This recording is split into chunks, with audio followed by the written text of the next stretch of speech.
Good morning. You're listening to FloorDaily.net, and I'm Kemp Harr. This morning I have two guests, Gavin Hendricks, the Executive Vice President of Sales and Operations with Mohawk, and Jackie Dettmar, the Vice President of Marketing, Design, and Product Development with Mohawk Group.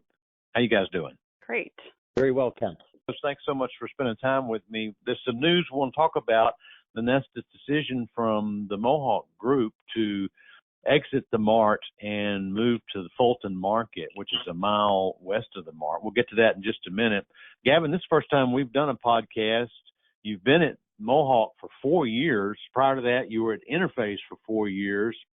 And prior to getting in the flooring business, it looks like you spent some time in the appliance business, 6 years with LG, and also some time at Whirlpool, right? That's correct, Kemp. I'm coming up to my 8th year in the flooring industry. And Jackie, we talk frequently, and I always enjoy your insight in the business. You've been at Mohawk Group for 35 years now, right? Yep, just flies by. You classically trained in the textile business with a degree at NC State.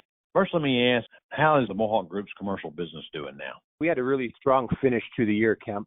2022, without question, I think most of the industry has enjoyed a lot of growth and recovery from our COVID days. And so to match off a 2022 year would have been quite a feat. And certainly we didn't take any order for granted in 2023. But I think for the most part, quite proud of how the team responded to the occasion, to the challenge of trying to match off, which was a record year for us. The last couple of months of the year, our momentum started to really pick up. The team is certainly deserving of the rest over the holidays because they've worked really, really hard. But I'm quite optimistic that we're going to 2024 with a little bit of wind in our sails, and we're looking forward to a good year this year. Well, this decision is a big one because, we've watched several big players in the business, starting with your former company, Interface. They moved out of the Mart a long time ago. But let's talk about this topic of the Mohawk Group deciding to move to Fulton Market. What drove this decision? This was actually quite a difficult decision.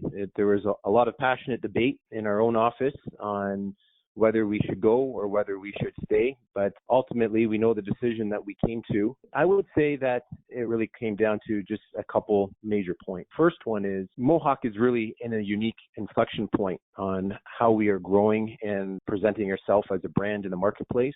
And as we are changing and evolving as a brand, there was something uniquely timely about the opportunity for us to re-represent ourselves in a very important market like Chicago as a welcomed, complementary change.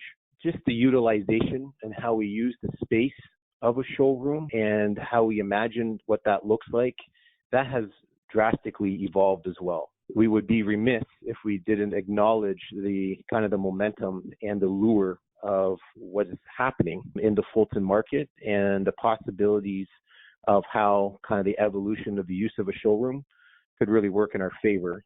Jackie, how about the marketing perspective on that? I think Gavin kind of hit on most of the reasons. We were really looking for a space that we could activate every day, not just for the 3 days of the Neocon Mart, because it's really important, again, as we're looking at changing and evolving the Mohawk brand to what we want to be fully engaged with. We want to be, active every day in that market. And this beautiful space in Fulton Market is going to allow us to do that. And Fulton is just such a vibrant, developing neighborhood with this live, work, play, extension of work, entertainment options, and all kind of things going on that we really felt it was such an accessible space to be able to engage with the design community in Chicago every day. Give us some of the logistics as far as when your lease was up at the Mart and then where you plan to be this June. Yeah, so our lease ran out December, so we are out. Over the holidays, I got the last video shots of our showroom that we've had there for 20-plus years, so it was a little nostalgic and sad to see that happening, but we are out and we are started on our construction in the new space. We are not going to be open in June around the Neocon time. We'll be in by the fall. So we're planning our debut events for what that's going to look like in the fall, and then also working on what are the designer days going to look like for us in June. So how will you cover the Neocon time space in June this year? Yeah, so we're looking at all kind of options of what we're going to be promoting and where we're going to be in Chicago and what we're going to be talking about. So it will be unveiled in the coming days. So like lots of exciting things that we're looking at. All right. So I went to the Fulton Market last year for the first time and took a look, and it's looks like it's about a 3-block by, I don't know, maybe 15-block area. So tell us exactly where you end up there, what your showroom is going to be like. Yeah, so we're at 811 West Fulton, which is the big building right where Knoll is. We are really happy to be in that space. We'll have great visibility from our windows there right at the beginning of the Fulton Market. So another big reason why we decided to make this move now, because this beautiful space came open, and being in proximity with a great brand like Knoll is going to be great for the traffic during the designer days, and then also will make a great hybrid stop for designers during the year when they're coming to visit different suppliers. You want to be able to have that proximity with other great brands. So again, the space is just amazingly beautiful. That you walk off the elevator, it opens up, you get the beautiful city lights surrounded by windows on all 3 sides. Just a great space. What floor are you on there? It's the 2nd floor, so you can walk up from the stairs, which is also another great advantage, where we can have easy access, both the elevator and stairs. So I think you've already answered this question about why this makes good business sense. It's because you now have a showroom you can use every day, right? Yeah, that's right, Kemp. When we made this decision, we were very disciplined to make sure that we weren't making a showroom investment decision solely based on a very important 3 days that happens with the NeoCon and the design days in the year, but rather an investment of this nature really needs to be activated for the other 363 days of the year. With that being said, we feel that we would get a lot more traction and a lot more engagement in the holistic nature of how we want to represent ourselves for all the time when NeoCon is not on. I guess, Jackie, you're pretty excited to be building out a space that's going to be a wow space, right? Absolutely. Just looking at, what is the future showroom? What is a designer, architect, end user need to be able to accomplish while they're visiting our space? How do we build out that hospitality and co-working areas? We're going to have some amazing interactive spaces. I think you're familiar with our personal studio, which is our area where we can design and do real-time custom design with a client. We have a M-Tuft machine that we make samples in the space.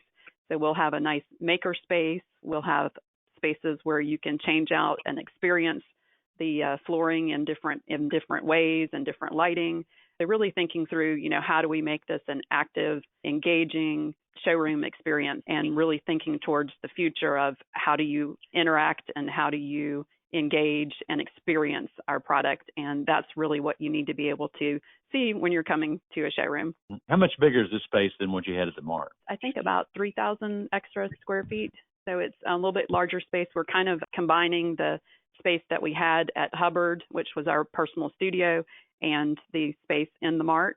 All right, last question. There's a lot of people concerned about how NeoCon will continue to thrive with fewer brands in the actual building. What effect do you think this decision will have on the NeoCon event in June? NeoCon will always be a part of our designer world. I see the experience in Chicago in June hopefully morphing into something more like a Salone experience in Milan, where you have pop-up areas around the city that designers come to experience. I think, the designer days, working with NeoCon and creating that experience for the city is going to be how this evolves.